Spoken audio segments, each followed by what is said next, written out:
Okay. Hi everyone, and thanks for inviting us along to this event. I'm talking about lecture capture, the Big Bang Theory, and this is our approach to lecture capture at Durham. This is a presentation that was previously given at Alt-C, so I do apologise if anyone was there at Alt-C and has already seen this, but I have given it a fresh lick of paint, so at least it looks a little bit different. So this will come in a part of two halves, really. First of all, I'm going to be talking about how we've rolled lecture capture out at Durham, but also I'm going to be talking about a review that we did of lecture capture 1 year in. So this is actually a presentation that myself, my colleague Candice Nolan-Grant, and Dr. Malcolm Murray gave. So it's not all my own work, I may as well confess that now. But I do want to mention John Grannon there, that is sat up. Give us a wave, John. Is that there at the front? John is actually our lecture capture project manager at Durham. So a lot of the hard work that has gone into this has been thanks to John. So I certainly don't want to be taking credit for it. So Durham was very late to the party with lecture capture. We didn't introduce lecture capture until 2018. So we're actually this year only in our second year of lecture capture. And so by coming late to the party, so to speak, there was negatives with that, and students have been asking for it for a long time. We're frustrated, but there was some positives that we were able to learn a lot from what probably a lot of institutions that are represented in this room had done before. And we're able to see from the UCISA data that now 75% of institutions that responded to this survey have a lecture capture solution in place. So what we found is that student expectation was incredibly high around lecture capture, and it was something that students almost just assumed all universities have now. This was also, we saw lecture capture as helping to meet our inclusivity agenda at the university as well. And a bit like what Louise said before, we have around 15 to 20% of our students at Durham registered with a disability. And those students from JISC Digital Insights surveys were telling us year after year what's the one thing that they want that would help with their, as a reasonable adjustment for their accessibility needs, lecture capture. That's what they kept asking us year on, year out. It was good as well that we had a strong lead from our Vice Chancellor. He had previously worked at an institution that was a big advocate of lecture capture, and he wanted lecture capture at Durham. So we had that support from the top level. But what did our staff think about it? Does anyone want to? I'm going to say there were staff that were in favour of it. They weren't all opposed to it, but can you think of some of the concerns that staff would have with lecture capture? Attendance. Anyone else? Yeah, absolutely. Yeah. All of those things. I haven't put everything here, but some of these things I'm sure draws resonance in your own institutions. So the impact it's going to have on teaching style, performance management, copyright and IPR. Editing of recordings, that came up a lot. Staff were concerned about, well, how on earth am I going to edit all of these recordings before releasing them to students? And so we'll touch upon that again in a moment. And of course, and this is, I suppose, inevitable, that they saw it as a top-down approach. The sort of upper echelons in the university have decided that this is going to happen. But staff didn't like that. They saw the lecture theatre as their personal domain, and they decide what happens and doesn't happen in a lecture theatre. So this is the tenuous link to the Big Bang Theory. So despite this, and weighing up the demand from students and the concerns from staff as well, we did decide to go at Big Bang. All centrally bookable rooms were provisioned for lecture capture, and this is, you know, the hard work of John. There was 141 rooms, about that? 131. And now there's 158 rooms. And I have to say that John came into university in February 2018, and we went live on October the 1st, or October the 8th, 2018. So all of that pretty much happened in that time frame. So all lectures were scheduled to be recorded. So we wanted to automate everything. We wanted the default position to be that if staff did nothing, it would just record. And all staff, we went for the full opt-out policy, and staff, if they wanted to opt out, had to do so by using a button that was developed by our students at Durham and they had to do so in front of their students in the room, which caused much controversy. So this forced that engagement, or what we hoped at least, to force that engagement between staff and students and say, I'm stopping the recording, and this is why I'm doing it. At least in theory, that's what we wanted to happen. So a few things I want to pick up on our lecture capture policy. And don't worry, I can see John's looking uneasy there. That's not a real lecture capture policy. But these are a few of the highlights I wanted to pick up on. We decided that we wanted to only capture the audio and projector feed. Now, that's actually changing now. We're looking at introducing video capture as well and looking at different ways of capturing the whiteboard. But initially, and within the scope of a very ambitious project, we decided we'd go audio and the output from the projector only. We set it to a strict 50-minute recording window, so that started recording at 5 minutes past the hour, and 5 minutes to the hour it would stop. And this, again, caused a lot of controversy. Now, all that was just introduced in line with what a lecture should be anyway, but staff were not happy about that at all, and I'll touch upon some of the feedback we got about that.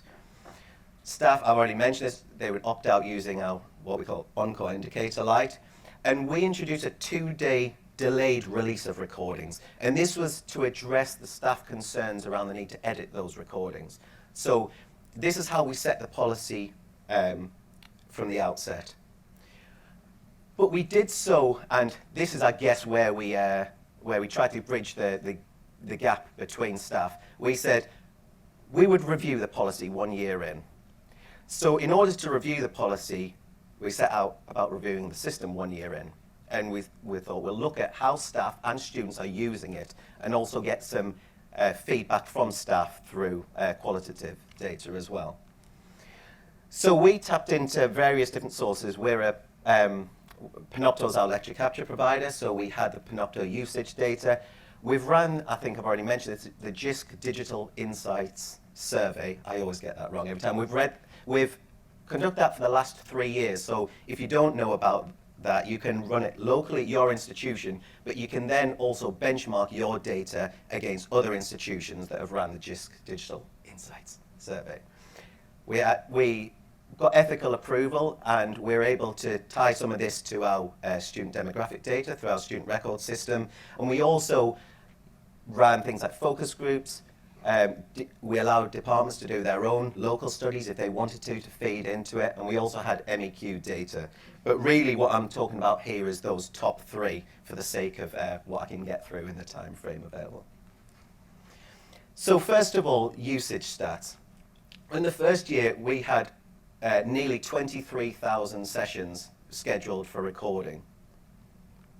And we were quite pleased to see that over 85% of those actually went ahead. So staff just went with it and let them record. Only 3% of those recordings were edited. So most staff just left them. Maybe they didn't feel the need to edit, especially when they saw how students made use of the recordings. Like Louise was saying, students weren't using the recordings in their entirety. They were dipping in and accessing the bits that they needed. Or maybe that staff just think, I didn't have the time to go and do the editing. Nearly 13,500 of our students watched at least one recording. And this was over 72% of our entire FTE. So most students who had access to recordings accessed our lecture capture service. We found that both EU and international students and students with declared disabilities both watch, on average, more recordings. And that was, we found that to be statistically significant. We broke down our opt-out rate by faculty.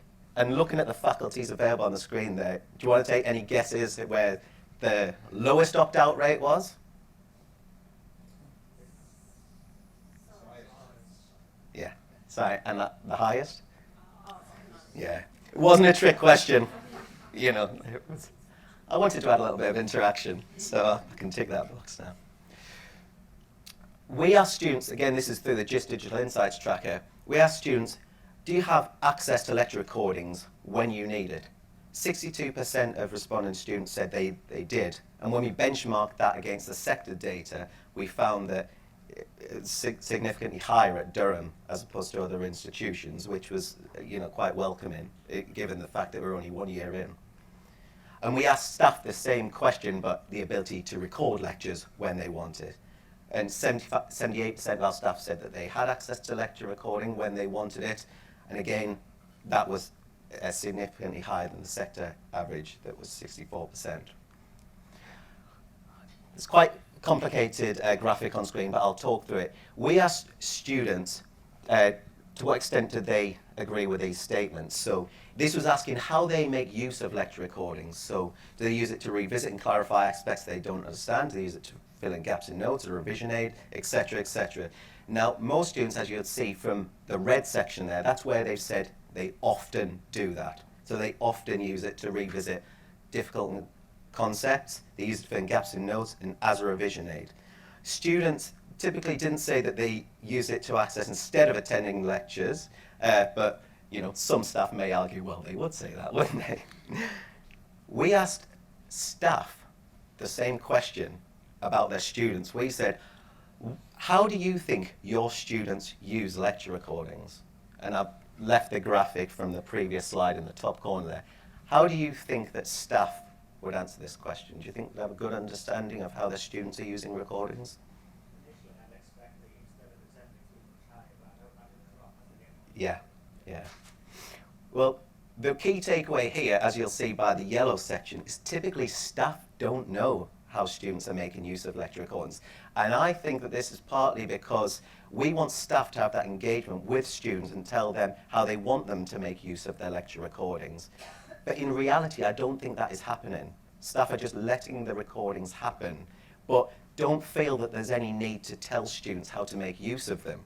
And interestingly, the highest thing that they said they do most often is they believe that students accessed instead of attending lectures or to catch up on missed classes. So maybe that sort of anecdotal observations they're seeing where they're thinking, I'm seeing a drop in attendance. But again, like Sheffield, we don't monitor attendance at Durham, so it's something that's very difficult to quantify.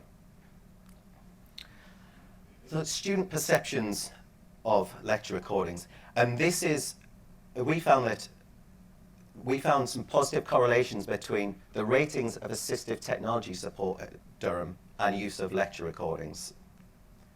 The same with the overall rating of the university's digital provision. So we found correlation between the use of lecture recordings and how students rated the overall digital provision at Durham. And again, we found a correlation there between the overall rating of digital learning and teaching at Durham and accessing lecture recordings. Now again, this sunburst diagram here this is capturing the free text responses that we got out of the GIST Digital Insights tracker. So as you can see there, we had nearly 1,400 responses to this question, free text responses from students. So this is information that they're just willingly given to us. It was an optional box that they could fill in. And we broke this down into 3 categories. Things that students said was useful about the service, things that students thought were issues with the current service, and what students wanted. Starting with the things that students found useful, one of the things straight away that's picked up on is the assistive nature, the assistive benefits of lecture capture. So this student has said, very useful to me as I'm partially deaf and I wish I had this in the first year. On another one it says, sometimes it's impossible to make sufficient notes on complicated concepts explained quickly, so lecture recordings are so useful to go back over the concept and make concrete notes. And this is the sort of message that we were trying to get to staff early on in some engagement sessions that myself and John gave. But it was nice to have this data from real students at Durham to show staff. So what did students want? Well, despite quite a large take-up on lecture capture in the first year, students wanted more of it because in general we had a high take-up, but for an individual student that could still be quite a disjointed experience for them, because you could have one module that's taught by 3 lecturers and one of those lecturers might be recording the lectures, the other 2 may not be. So they wanted to almost force all staff to do it, or at least have a more joined up approach where perhaps it need to be signed off by the head of department if they wanted to opt out. So still it could be a disjointed experience for students. And again, touch upon the accessibility nature of it. So more lecturers need to record their lecture. I'm dyslexic and note taking is not a strength I have. So recordings are really helpful for my learning. So the issues that students picked up on: no board capture. Now, we knew about this before we introduced lecture capture. We knew that this was going to be a gap in our provision. And that is something that John and his team are working on now, and we're looking at rolling out. But the students have picked up on saying, well, there's a visualizer in the room. Why aren't staff using it? And this is a tricky one, because in our largest lecture theatres, we've actually put in bigger visualizers now, sort of A3 size visualizers, to help the disciplines like maths and physics, etc., that want to write full equations out and for the students. But what we're finding is that there's only pockets of staff that are willing to do that. And for some other staff, they'll say, well, no, I've always written on the whiteboard. And the challenge that this throws up is they're saying, well, if you want us to use the visualizer, now suddenly lecture capture is kind of having an influence on the way I teach. And I don't think it's directly related, but they're saying, I'm now having to change the way I teach because of lecture capture. And you told us that we don't have to do that. It's just going to happen. So that's throwing up a bit of tension between staff. And audio quality seems to always be an issue. So we've got boundary mics on the lectern, but we always encourage staff to wear lapel mics. But of course, some staff never pick up the lapel mics, or they're just left and the battery runs dead on them. And so students pick up on the fact that audio quality varies. And that is something that we don't see as we've got, suitable provisions in place. We're looking at always improving that, and what can we do better? So on to the staff perceptions. Well, I'll start with the positive. So Encore has answered a need that's been growing for the last 5 years. Students want it, and this member of staff wanted it as well. I mean, that's fantastic to hear. If only all staff, responses were like that. But on the opposite side of the spectrum, member staff said, I don't think it's an effective medium, as it simply encourages students not to come to class. Students also stop taking notes, which is the most important aspect of engaged listening and learning. So you're getting kind of complete opposite ends of the spectrum. So we analysed our free text responses from staff as well, and you can see from the graphic straight away that staff use this as an opportunity to vent their frustration.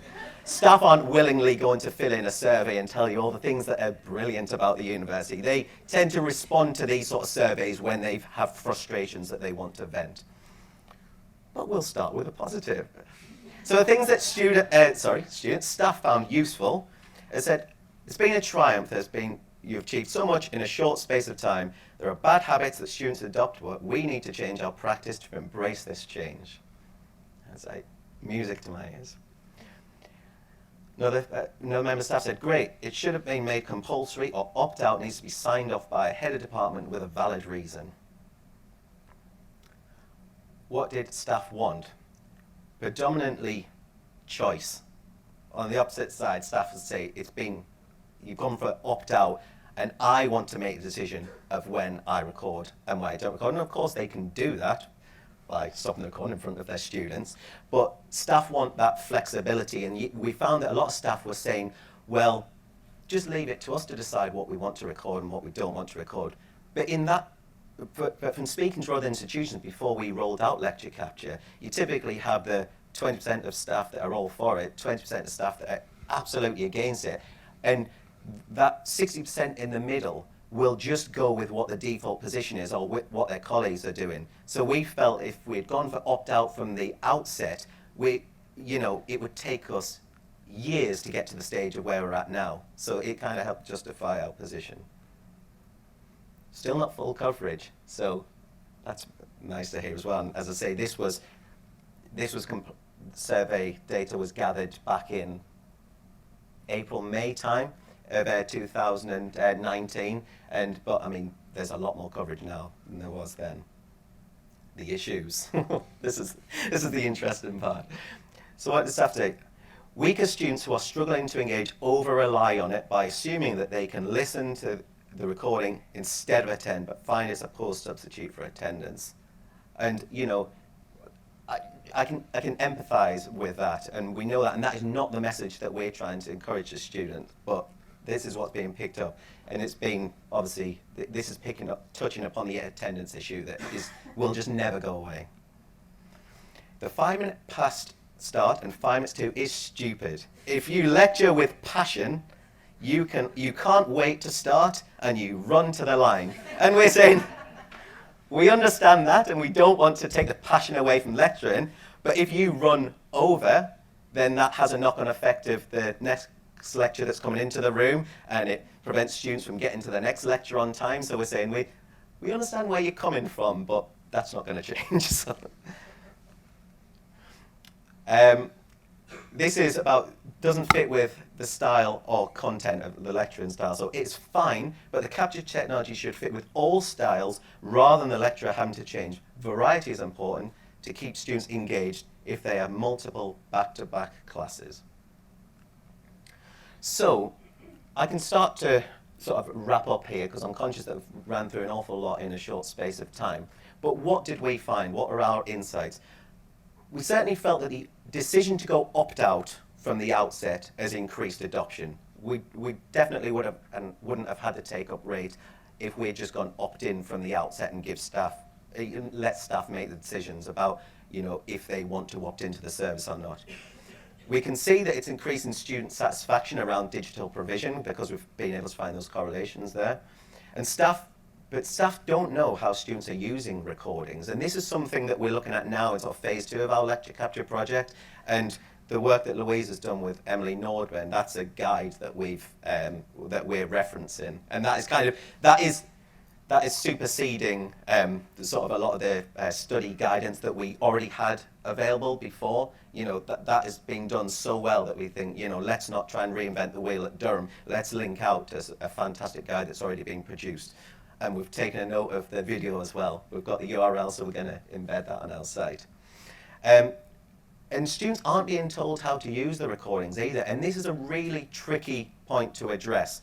So we've put on engagement sessions for staff, but typically they're poorly attended. And I just don't think that engagement is happening between staff and students. We want staff to say at the start of the module, this is lecture recording, there's materials here of how I want you to use it. I'm not going to record all of my lectures. This one, I'm not going to record, but give a valid reason why, and at least students know then where they stand. Whereas, unfortunately, I don't think that's happening at the moment. There's resistance still from staff, and staff are saying, well, I'll do it, but I'm not changing the way I teach, or I'm not going to spend any time speaking to students. It can happen. If that's what students want, they can have it, but they don't feel the need to sort of sell the value of it to students. And there's still a perceived unfairness in the current offering. So even though we've got a large take-up, and I think I'd like to tell staff and students where we're at in terms of some of the other institutions in the UK, we've got a big take-up, but students are saying, well, I'm paying a lot of money to come to university, and if you've got lecture capture available, why aren't all of my lectures being recorded? So they're starting to vent their frustration through feedback. So what next? So policy changes. So there's been our policy was not clear enough around strike breaking. And some staff were still sort of interpreting that and saying, well, it's not perfectly clear whether it could be used in the circumstance of a strike action. And what we said is that nobody's going to use it on your behalf, but if you wanted to make those recordings available to students, you can do, but we're not doing that. But staff were not happy with that. They wanted this black and white. They wanted to say, no, under no circumstances will lecture recordings be used in potential strike action. So the policy has been revised since then.